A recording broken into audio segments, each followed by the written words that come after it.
The sound changes first. Not the rhythm of the wheels, not the pressure of the steam, just the way the air moves around the locomotive as it crosses into shadow. The tunnel mouth swallows the train in 3 seconds. The engineer feels the temperature drop, hears the echo tighten.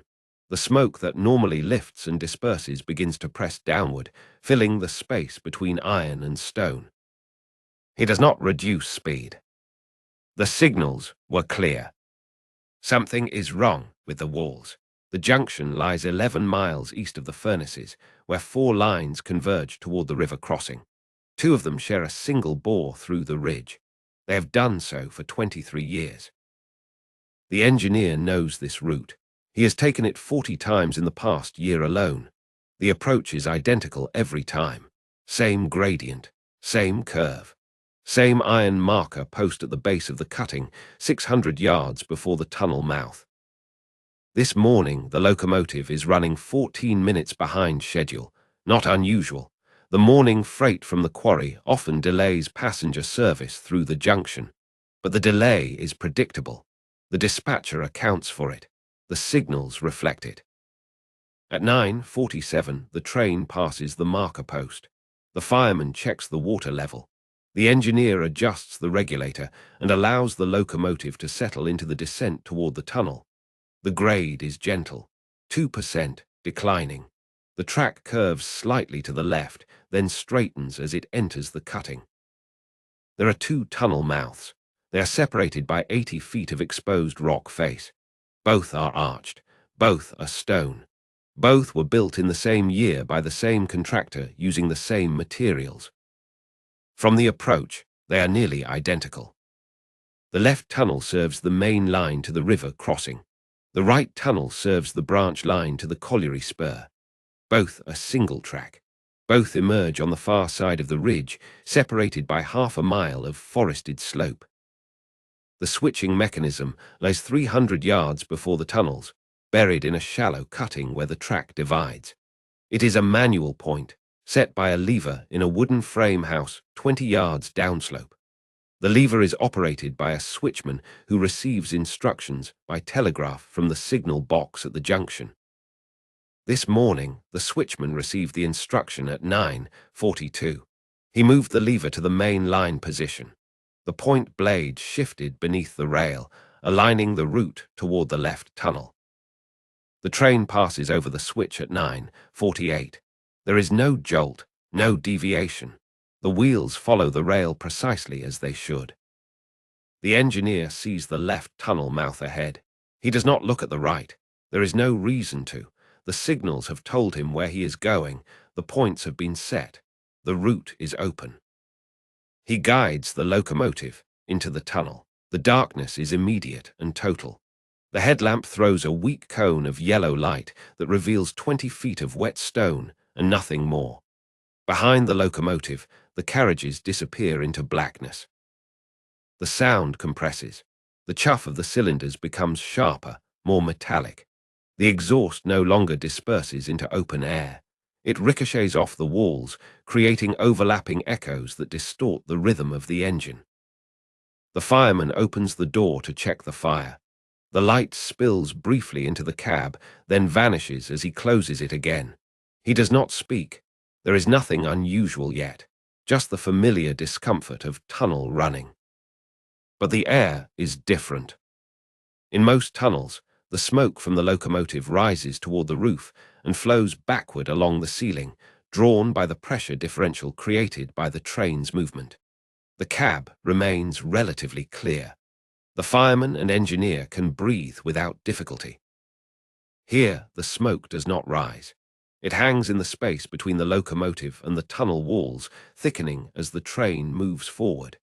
The engineer feels it in his throat, a dry, acrid pressure that was not present in the open air.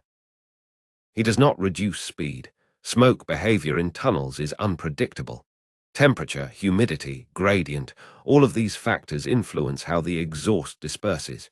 He has been in smoky tunnels before. They are unpleasant, but not dangerous. The tunnel should be 800 yards long. At current speed, the train will emerge in 90 seconds. 30 seconds pass. The walls feel closer than they should, not visibly. The headlamp still reveals the same narrow corridor of stone, but the sound suggests less space. The echoes return faster. The pressure on the eardrums is different. 60 seconds pass. The tunnel should be ending. The engineer leans forward, watching for the pale circle of daylight that marks the exit. He sees nothing, only wet stone and smoke. 70 seconds. The gradient is wrong.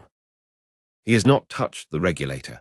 The locomotive is maintaining the same power setting it had when entering the tunnel, but the train is slowing, not dramatically, just a subtle loss of momentum that should not be happening on a level or declining grade.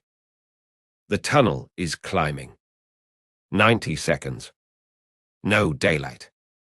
The fireman turns toward him. The question is visible in his posture, even in the darkness. The engineer does not answer. He is calculating distance, speed, gradient, trying to reconcile what his instruments are telling him with what his memory insists should be true.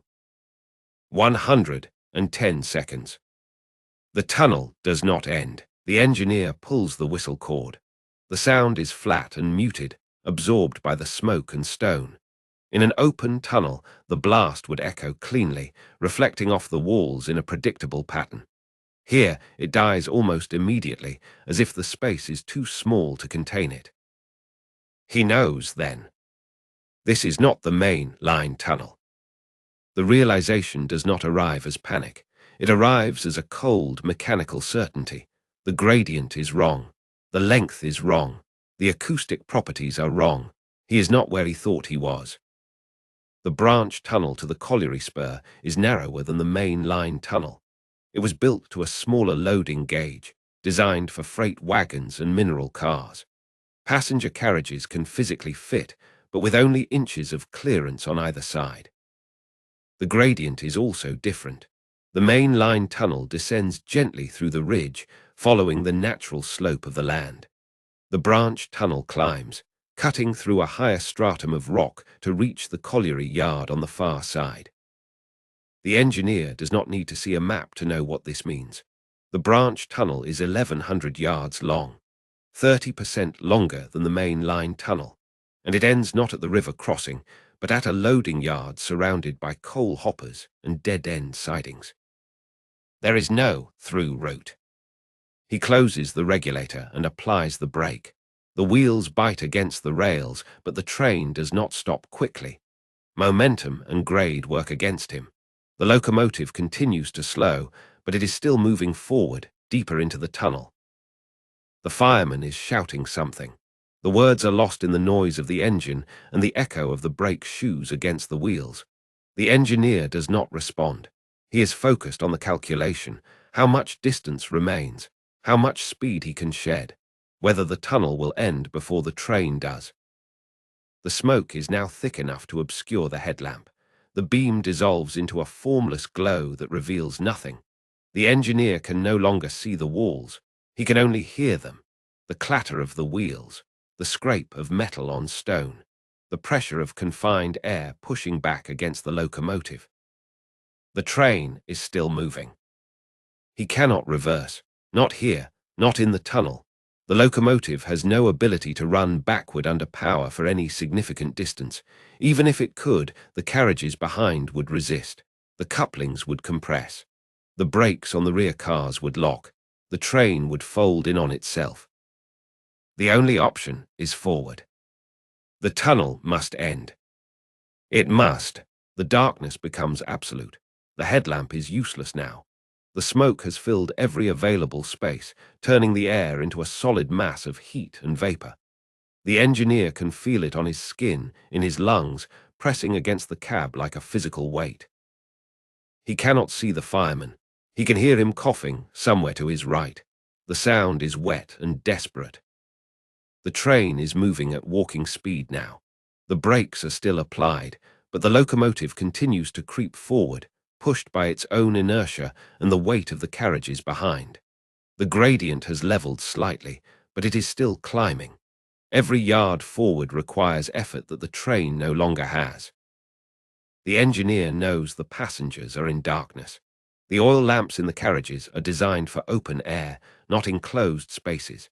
The smoke will have entered through the ventilation gaps in the doors and windows. The passengers will be frightened. Some will be trying to open the windows. Others will be moving toward the doors, despite the fact that the train is still in motion. He cannot help them. He cannot even see them. The whistle cord is still in his hand. He pulls it again. The sound is even more muted than before. It lasts less than a second before the smoke swallows it. The wheels are sliding now. The brake shoes have heated to the point where they no longer grip effectively.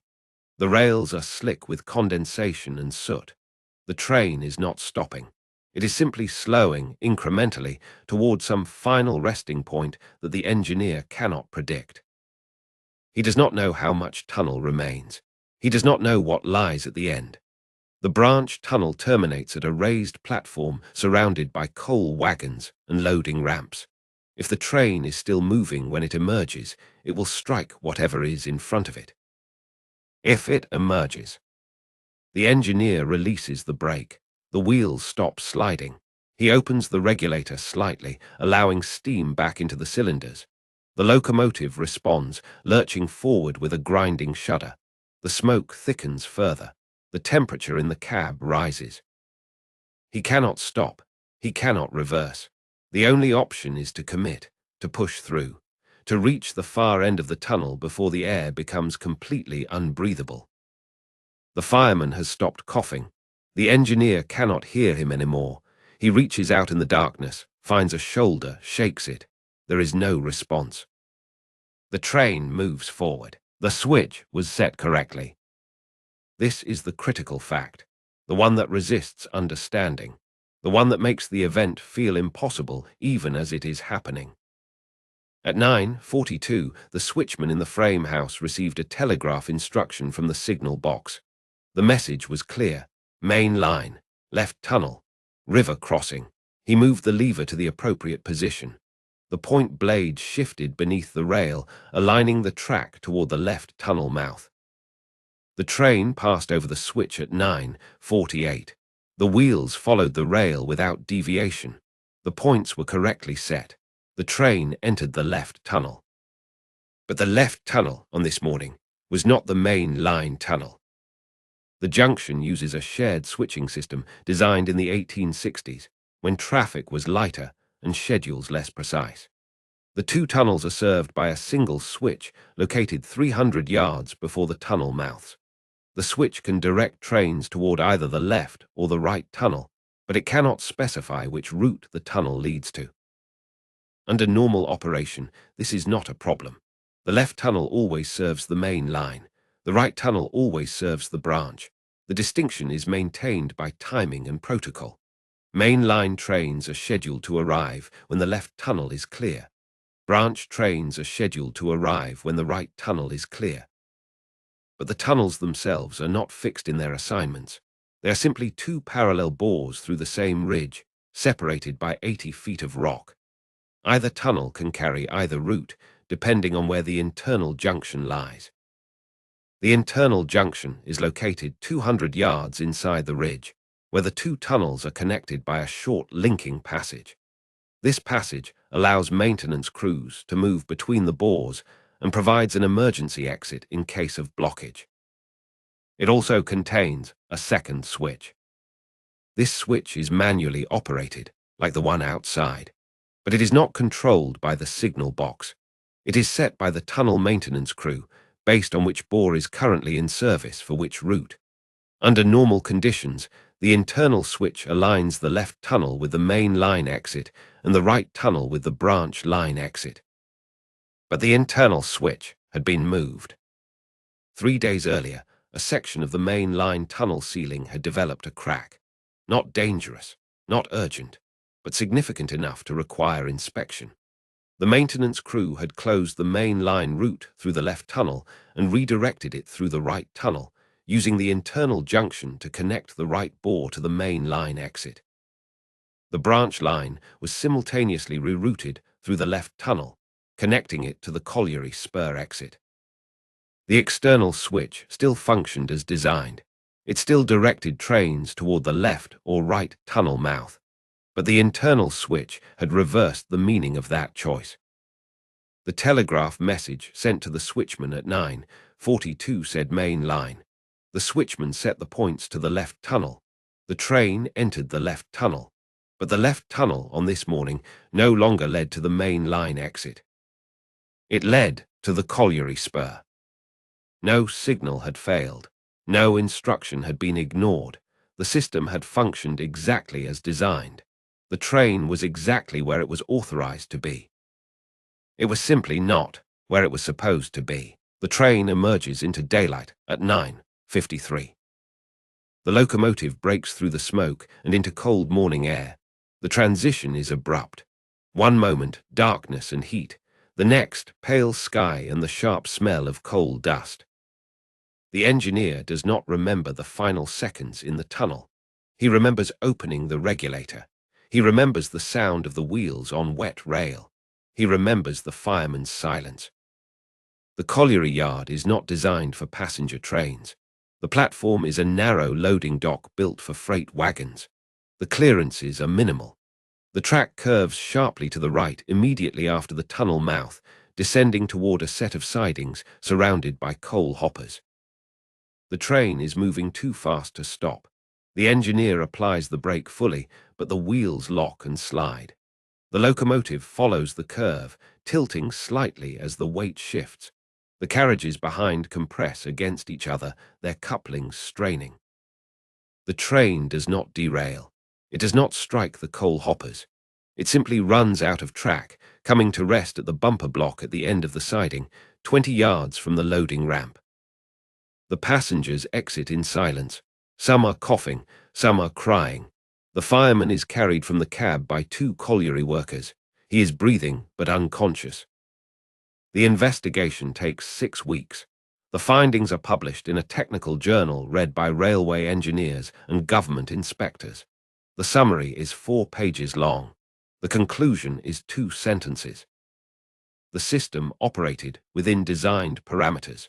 No mechanical failure occurred. Changes are made. The internal junction is removed. The tunnels are permanently assigned.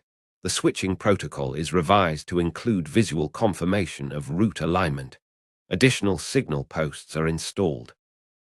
But the lesson is narrower than the solutions suggest. The train was authorized to enter the tunnel. The signals permitted it. The points were correctly set. The law was followed. Legality and correctness are not the same thing. And once a train is committed to a tunnel, it cannot reverse. It can only continue, even when the walls are closing in, even when the air is failing, even when it becomes clear that the tunnel does not lead where it should. The engineer survived. He never returned to work. He would later say that the worst part was not the darkness, not the smoke, not the fear. It was the certainty, in those final seconds before emergence, that he had done everything right, and that it had not mattered.